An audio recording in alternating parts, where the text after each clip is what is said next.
So a lot of people are having to work from home for the very first time, and it's not as easy of a transition as you might think. I've been doing it for years now, and I'm still struggling with ways to stay productive and creative. I'm breaking out this gimbal for the first time in years just to keep things a little bit more visually interesting. But I have picked up a number of tips and tricks that might help you stay focused and sane during this crazy time we're all living through.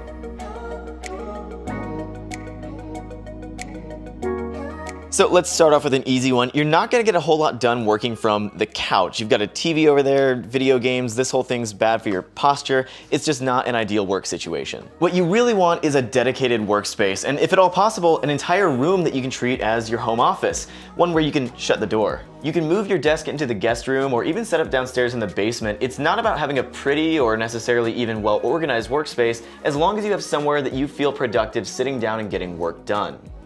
Of course, sitting at your desk all day isn't necessarily great for your neck and back either, so that's where sit-stand desks are really great because you can adjust your posture as the day goes on. I definitely recommend standing for at least part of the workday, and as an added bonus, it really does make you feel more focused. But when the time comes, you can always bring your desk back down and have a seat. Now, one of the best parts of having a desk is having room for a giant monitor. I've been testing out this 32-inch 4K monitor that BenQ sent over. It's enormous, but you really do get used to having all that extra real estate pretty quickly, and now it's hard to believe I got anything done on just my 15-inch laptop. Now, I just got this monitor in last week, so I still don't have like a laptop stand or anything like that, but it's been so nice having a giant screen for things like Final Cut Pro or writing for Android Central. It's just, you really do need a big monitor if you plan on working from home for a long time. You should stay inside as much as possible and definitely avoid contact with other people, but it is good to take a break every so often. Go outside, walk around the block, play an instrument, make yourself some coffee, do whatever it takes to clear your head. It's definitely good for you while you're working. One upside to this situation, if you can really call it that, is that we're living in a time where it's incredibly easy to get a hold of your friends and family. Plenty of people have been doing Zoom calls, Google Duo, FaceTime, and so on, just to get some face-to-face conversation going with the people that they miss and care about. We even did a remote happy hour video call at Android Central that turned out to be a lot of fun. Of course, communication is important all across the board, and especially if you have a workplace chat app like Slack, you definitely want to make sure you check in with your manager from time to time just to let them know what's going on. It lets your manager know you're not just goofing off during work hours, and it definitely makes you look a lot more responsible.